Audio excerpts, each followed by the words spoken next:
Lasagna wrote on Twitter, "Nothing's going to change until people like Itchy and EVS, who've hurled abuse for years, are deplatformed. And nothing's also going to change until certain parts of fandom also have to confront their own racism. This crap has gone on for far too long." Hey, Bafangul, huh? Nerdrotic.com. Star Wars writers Bria Lavorgna and Brian Young I'm blocked by Brian Young, calls fans racist. Wow. In other news, water is wet. Wants EVS and Ichibaka to be deplatformed. Lavanya, whatever her name is, I'll just call Lasagna. We're going to say Lasagna from here on out. Lasagna has written numerous articles for StarWars.com, with her most recent being published in September 2020 titled Empire at 40, The Evolution of Costumes in Star Wars, The Empire Strikes Back. As reported by Ichibaka at Disney, Star Wars is Dumb, the most appropriately named blog, and it's the most applicable description of Disney ever. Lasagna accused both Ichibaka and EVS of abuse before calling for them to be deplatformed. On top of that, she also called Star Wars fans racists. "I made a mistake. Here's how I'm going to try and fix it."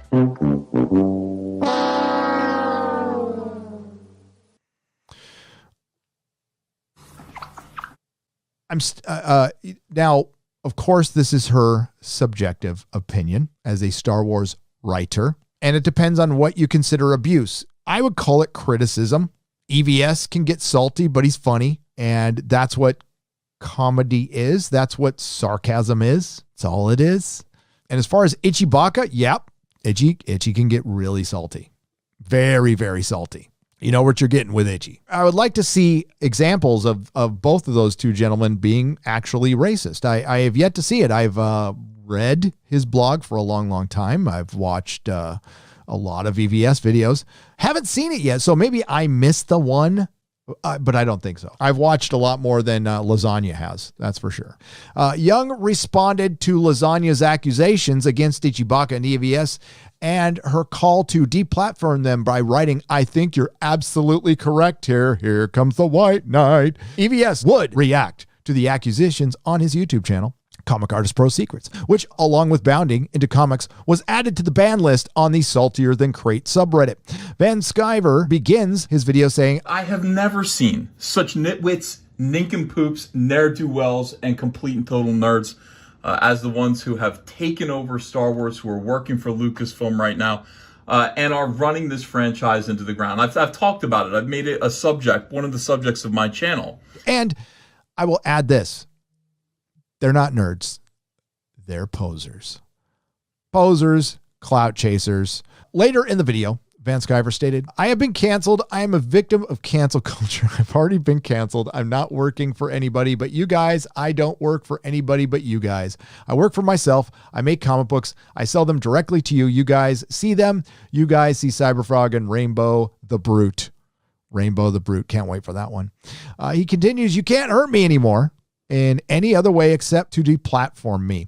Deplatforming means taking away my means of speaking to you guys. I speak the truth to you guys." And that's what we do. We speak the truth. We give our opinions on situations. You can agree or disagree. You know, Ethan's worked professionally in the industry, in the comic book industry, which is one of the most duplicitous, backstabbing, catty industries on the planet. I would say it's equal to the music industry.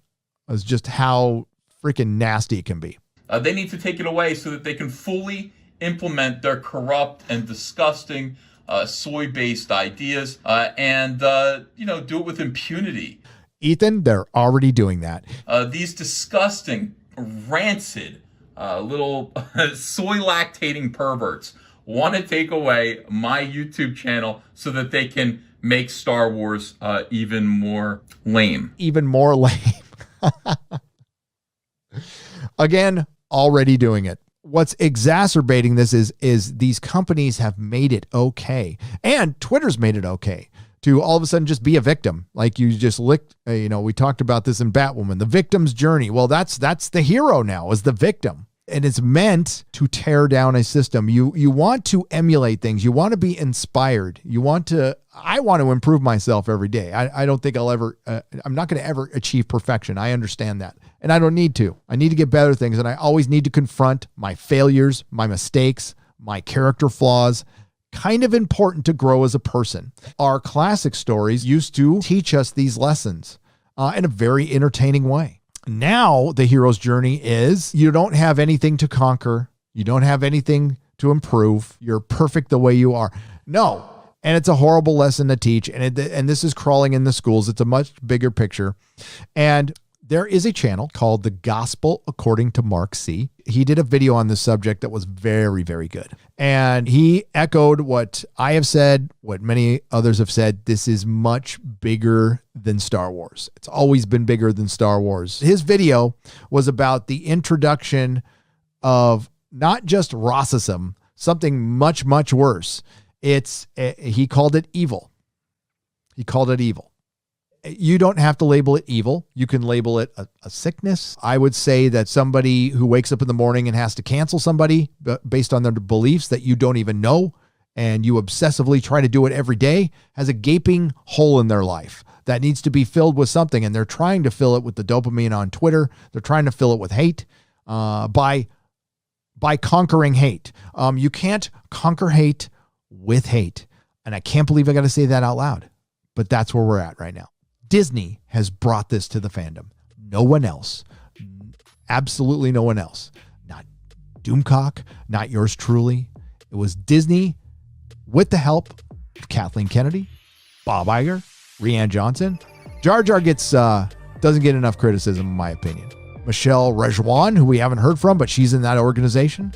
Pablo Hidalgo, Lasagna Breath there, who wrote that article. The Brian Youngs of the world. All the little channels on their knob, they all contribute, because when other channels on this platform say things like you're dumb if you follow the Fandom Menace, you're calling, you might be calling some of your own subscribers dumb.